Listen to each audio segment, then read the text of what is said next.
We've nearly reached the middle point of Ramadan, and for millions of Muslims across the world who are participating in Ramadan, it means going without food or water from dawn to dusk. But what does that mean for people who are taking part in intensive sport or training? Let's speak to Syar Ahmed Evans, who is a health and wellness coach, and they join us now. Good evening. How are you doing?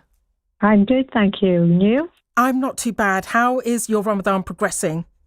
It's going very well. The days seem shorter than the last few years, so it's almost easy in a way. Yeah, we're going to add an extra hour, aren't we, next week? So that's going to be interesting, true. isn't it? True. Spiritually, what does Ramadan mean to you? To me, I think Ramadan is like the ultimate boot camp. It's a full reset, spiritual, mental, emotional, and of course, physical. Of time to really just draw inwards and reflect. Mm.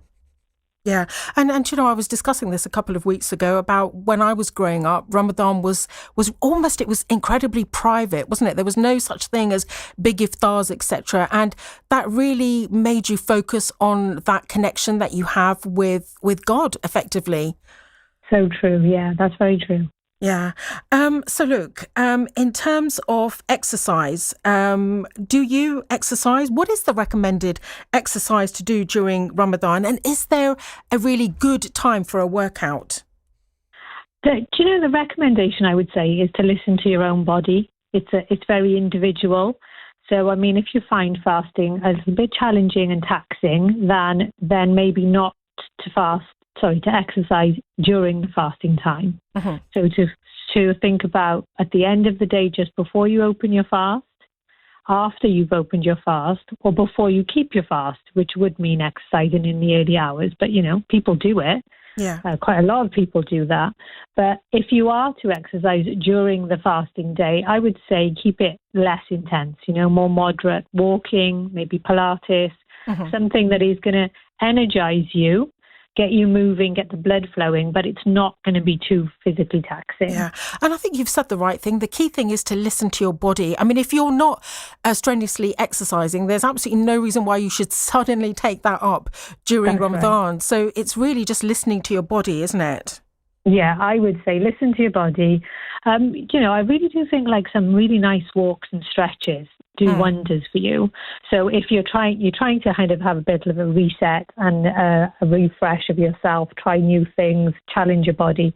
So maybe add those in, just don't think to yourself that you're going to be doing like a sprint on the treadmill or anything like that. Yeah.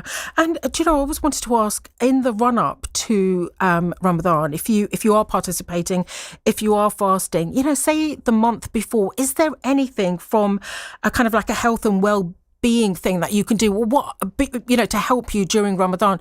I tend to try and limit my tea and coffee because I think that's the thing I miss the most. Yeah. So I just gradually try and just not go cold turkey, but just reduce the number of mugs I'm having.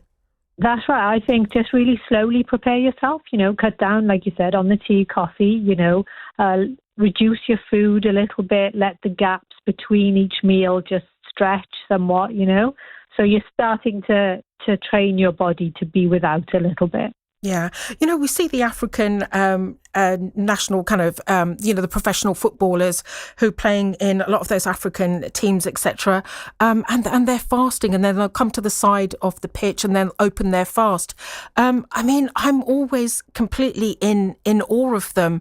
They're fasting and they're playing quite a strenuous match of football as well. I know. I think it's amazing, to be honest. I agree with you. I'm in awe of athletes. Yeah, definitely. Yeah. And I think what's quite difficult as well, if they haven't played terribly well, I think, some of the social media comments can be really painful as well. Well, why are they fasting, etc., etc. Yeah, if it's not your culture, your religion, it can be hard to get your head around. But fasting has been used as a form of worship for centuries by all different religions, not just in Islam. Yeah, well, we're in Lent. We're in Lent at the moment, haven't we? Exactly. And people give up chocolate and they give up all sorts of things. So it's the same. It's a sort of a fast. Yeah, look, I'm trying to find a piece of chocolate in this building. There is no chocolate. I desperately need a piece of chocolate. A bad planning on my part. I hear you. I brought fruit. Can you believe that? How stupid is that? Me bringing fruit. You have to have a bit of chocolate after you've opened your fast. It's what I'm craving, desperately craving at the moment. But I will survive. I will survive. Do you know another common question that you probably get asked is, well, you must lose loads of weight fasting for 30 days. I'll let you answer that one. Well, I mean, some people may, but then also you get some people who actually put on weight. So it's, it's very dependent on what you nourish yourself with in the eating hours. If you're binging on fried foods and everything possible, it's all going down, all the chocolate and all the snacks, then it's highly unlikely you're going to lose weight.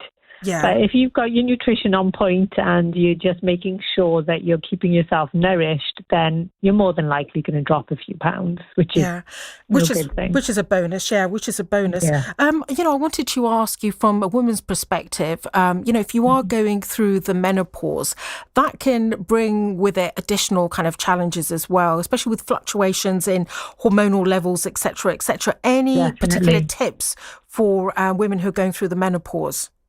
Yeah, asking for a friend. Wink, wink. I would say the same thing. You really have to keep your nutrition on point. So actually think what you are fueling yourself with when you open your fast. When you're going to keep your fast in the morning, you want to have things that sustain you. Protein is your best friend. If you're having good sources of protein, you're not going to feel too hungry. You're going to feel, your hormones are going to feel more balanced. You're not going to be spiking. So, just think about what it is you're actually having. Stick to the protein. The days of having sehri, as in beginning your fast with parathe. You're probably, I don't know if you're old enough to grow up having parathe and things like remember. that. Yeah. Probably the worst thing you can have, though, isn't it? Dad. Yeah, my mum used to make them for my dad. Oh, so did my mother as well. So did my mum. Yeah. Oh gosh, with a little bit of yogurt and maybe whatever was left over from the previous day. Right. My goodness. So Ramadan is going well, isn't it? It is. It's going very well. I mean, we're over halfway through now, so. It just whizzes by. It's really difficult to explain to somebody who's never maybe fasted, because I think the tendency is really just to focus on the abstinence. Oh my goodness, no food. That's right. Because we're so used to sipping like a little bit of water, aren't we, during the day, and just taking your bottle of water everywhere with you. That's right. But it's fine to, as long as you're making sure that you're hydrating yourself before and after, it's good for the body to have time to rest. And not just be focused on digesting. It's such a healing time for the body. You'll find that all injuries will heal. Your body will feel, once you go through the process of the first few days, your body will start to feel so much better. You will feel lighter, because it is a healing process. Yeah, and I find in a perverse kind of way, some of my concentration actually improves a little bit as well, because I think maybe your blood glucose level, is it just stable kind of during the day because it's not going up and down, is it? That's right. That's right. And the mental clarity is definitely something that sharpens so much when you're fasting. Yeah. Now, look, lastly, how are you going to be celebrating Eid, the end of Ramadan? Well, Eid is probably going to consist of a lot of chocolate and food and all the things that we shouldn't have, but it's Eid, so what can you do? Start the day with going to congregational prayer with the family, come back, have a lovely breakfast, lots of gifts, just downtime, chill time, visiting family, friends.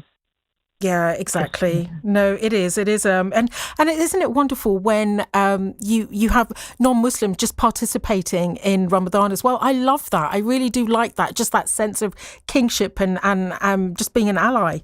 That's right. I have really noticed this year there's so many more non-Muslims fasting. Social media reveals a lot, and there's a lot of people and they're doing the full 30 days. I think it's fantastic. Yeah, it is. And I always tell everyone, look, just pop along to the mosque. No one's going to say anything to you.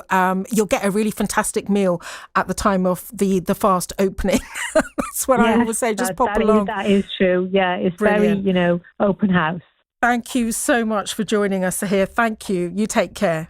Thank you very take much. care too. Thank you. Oh, what a lovely, lovely lady. Sahir Ahmed Evans there, who is a health and a wellness coach as well. Just chatting about Ramadan and when to do the best exercise. Lata Mangeshkar now. तूने ओ रंगीला कैसे जादू किया